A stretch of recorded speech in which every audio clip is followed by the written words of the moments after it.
Question number 5 देखो students. Question number 5 में हमसे वो कह रहा है अनुक्रम का कौन सा पद जो दिए हुए पद है ना वो है। ठीक है, यानी कि हमको ये बताना है कि इस वाले अनुक्रम में 128 जो पद है ना वो कितने नंबर पे आएगा।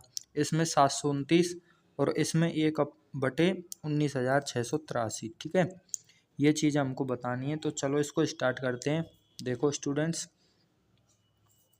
यहाँ पे ये दिया हुआ है, पहले में 2 दिया हुआ है। ठीक है, फिर अगला जो पद है ना इसका वो है 2√2।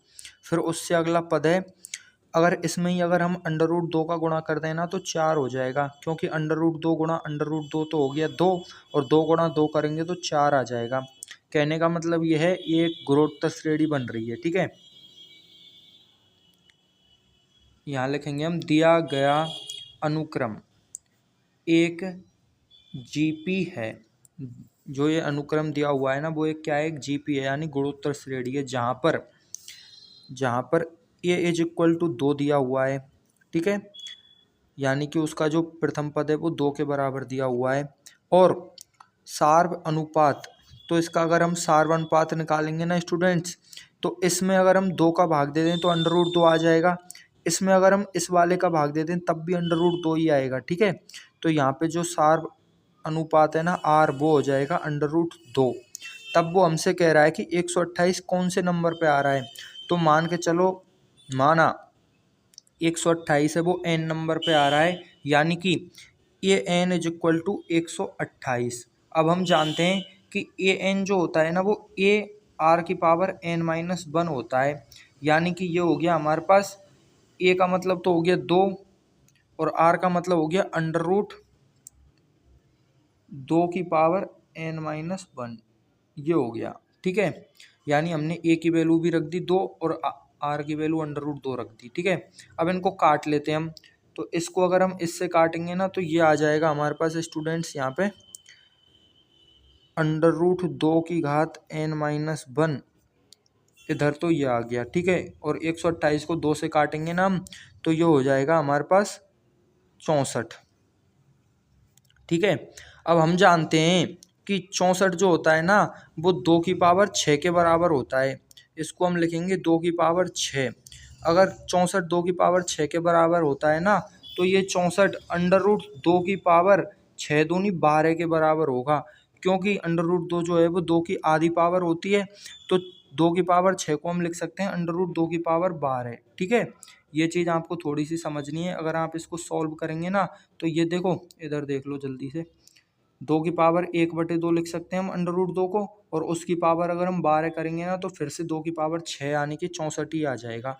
तो ये जो चीज़ लिख रही है ना इसको आपको समझना होगा। ठीक है, अब यहाँ पे देखो √2 की पावर n-1 जो है ना वो √2 की पावर 12 के बराबर आ रहा है, यानी कि हमारे पास आ गया स्टूडेंट्स यहाँ पे n-1 बराबर घात 12, यानी दोनों घात हमने बराबर कर दी।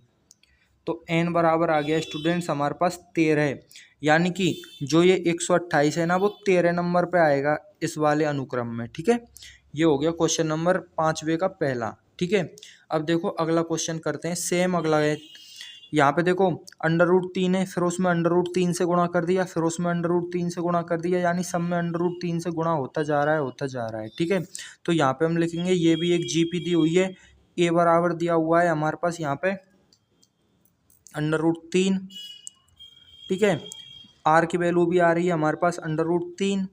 तो अब हमको निकालना है कि 729 कौन से नंबर पे आएगा। तो मान के चलो 729 n नंबर पे आ रहा है, तो यहाँ पे हम लिखेंगे a r की पावर n-1 बराबर 729। ठीक है, अब हमको a की जो वैल्यू दे रखी है वो √3 दे रखी है, तो हम यहाँ पे लिख देंगे r की पावर n-1 और a को नीचे भेज रहे हैं यहाँ पे, तो ये हो जाएगा 729/√3। ठीक है स्टूडेंट्स, अब आपको ना यहाँ पे थोड़ा सा ध्यान रखना है कि ये 729 है ना वो 3 की कौन सी पावर में आता है। ठीक है, तो उसके लिए आपको रफ कार्य करना पड़ेगा। ठीक है, या फिर आप चाहो ना तो इसको डायरेक्ट ही जो है √3 से काट सकते हो। आप लोग कैसे काटोगे, देखो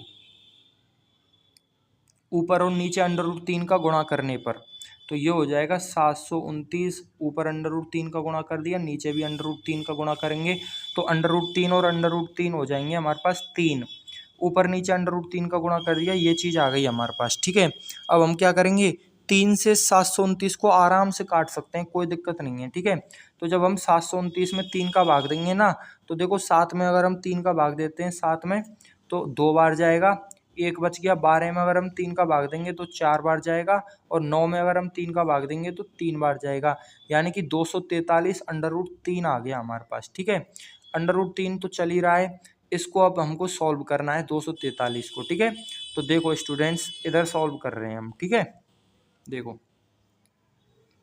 यहाँ पे सॉल्व करते हैं।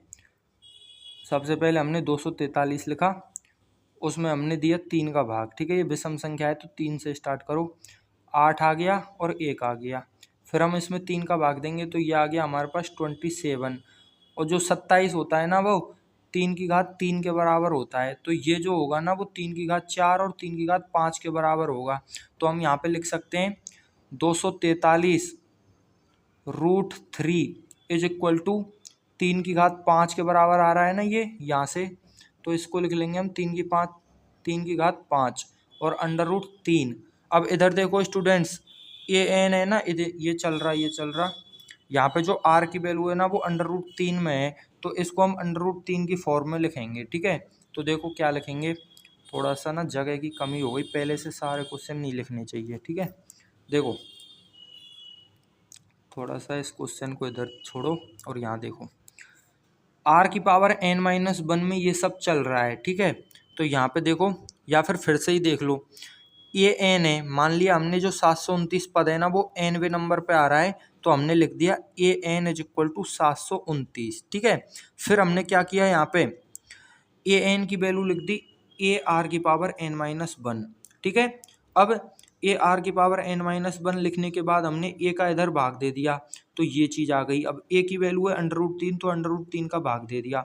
अब √3 से तो ये कटेगा नहीं हमसे, तो हम क्या करेंगे, ऊपर नीचे √3 का गुणा कर देंगे, तो ये चीज़ आ जाएगी हमारे पास। अब 729 में हम 3 का भाग दे लेते हैं तो 243 √3 आ गया हमारे पास। ठीक है, यानी कि r की पावर n-1 बराबर 243 √3 आ गया। तो यहाँ हम डायरेक्ट लिख रहे हैं r की पावर n-1 बराबर 243 √3 आ गया हमारे पास। अब हमने इधर जब सॉल्व किया तो हमको पता चला कि ये जो 243 है ना वो 3 की घात 5 के बराबर आ रहा है। ठीक है, यानी 27 तो 3 की घात 3 हो गया, और 3 की घात 4 और 3 की घात 5, यानी 243 है वो 3 की घात 5 हो गया। तो यहाँ हम लिखेंगे r की पावर n-1 बराबर 3 की घात 5 और √3।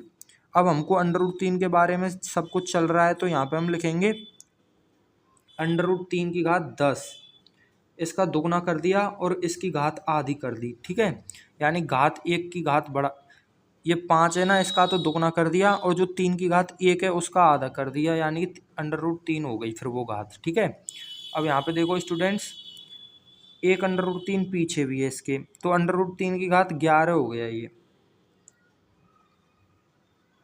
बराबर चल रहा है r की घात n-1। तो r जो है वो √3 के बराबर ही है, यानी कि √3 की घात n-1 जो है ना वो √3 की घात 11 के बराबर आ गया। ठीक है, यानी कि जो n-1 है ना वो 11 के बराबर आ गया, यानी कि n जो है ना वो आ गया हमारे पास 11 और 1 12 के बराबर। ठीक है, तो जो 729 है ना वो इस वाली श्रेणी में 12वें नंबर पे आएगा स्टूडेंट्स। ठीक है, 5वें का तीसरा देखो स्टूडेंट्स, हमारे पास दिया हुआ है 1/3, 1/9, 1/27, इस प्रकार से अनुक्रम दिया हुआ है। अब हमको बताना है कि 1/19,683 जो है कौन से नंबर पे आ रहा है। ठीक है, तो उसके लिए हमको इसको थोड़ा सा देख लेते हैं। यहाँ पे a बराबर दिया हुआ है हमारे पास 1/3।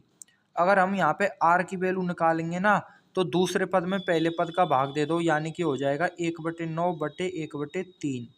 ये हो गया स्टूडेंट्स हमारे पास 1/9, इसको ऊपर भेज दो, उल्टा हो गया, 3/1 हो गया, यानी आ गया हमारे पास 1/3, यानी कि r की वैल्यू भी 1/3 ही आ गई हमारे पास। ठीक है, अब हमको ये बताना है कि ये 19,683 जो है ना वो कितने नंबर पे आएगा। उसके लिए हमको यहाँ पे चेक करना पड़ेगा कि आर की यानी कि 3 की कितनी घात हम यहाँ पे रखें। ठीक है, ये सब पद जो हैं उल्टे दिए हुए हैं, हम इनको सॉल्व करेंगे, 3 के लिए सॉल्व करेंगे, इसको उसका उल्टा कर देंगे, बात एक ही है। ठीक है, तो देखो यहाँ पे 19,683 जो है उसको ना हम 81 से भाग दे लेते हैं। ठीक है, या तो आपको पहले से ही पता होना चाहिए कि ये 19,683 3 की कौन सी घात पे। अगर आपको नहीं पता तो आप इसमें 3 3 का भाग दे के देख सकते हैं। ठीक है, अब 3 3 का भाग देंगे, उससे अच्छा है डायरेक्ट 81 का भाग हम दे रहे हैं यहाँ पे। ठीक है, तो देखो 81 का अगर हम इसमें भाग देंगे तो 2 बार जाएगा और आ जाएगा हमारे पास 162। 80 का गुणा 2 से किया 160 आ गया, और 1 का गुणा 2 से किया 2 आ गया। ठीक है, अब इसको माइनस कर लेते हैं हम, तो ये आ जाएगा 4, ये आ जाएगा 3, ये 8 आ गया यहाँ पे, तो 348 हो गए ये। ठीक है, तो अब 348 में अगर हम 81 का भाग देंगे ना तो 162 और 162 हो गए हमारे पास। देखो स्टूडेंट्स, ये हो गए हमारे पास 16 और 16 32 और 4 यानी 324, यानी यहाँ पे 324 आ गया, तो ये बच गए हमारे पास 24। फिर इस 3 को यहाँ पे लिख लो, तो इसको तो छोड़ो, इसको लिख लो यहाँ पे, 4 बार भाग गया, ये आ गया 24। तो देखिए स्टूडेंट्स, इसको कंटिन्यू करते हैं। 81 का भाग हमने 348 में दिया था, तो हमारे पास 4 बार भाग गया था, 324 आ गया था। ठीक है, अब हम क्या करेंगे, जो नीचे हमने घटाने पे जो 24 प्राप्त हुआ है उस पे हमने 3 को यहाँ से ले लिया। अब हम 81 का भाग 243 में देंगे। ठीक है, तो जब हम 243 में देंगे तो देखो 8 थी 24 और 1 का गुणा 3 से किया तो 3 आ गया, यानी 81 का गुणा 3 से करने पे 243 आएगा। ठीक है, तो यहाँ पे हम लिख देंगे 3, यानी कि 81 का भाग हमने जब 243 में दिया तो 3 आ गया, यानी इधर भी 243 ही हो गया।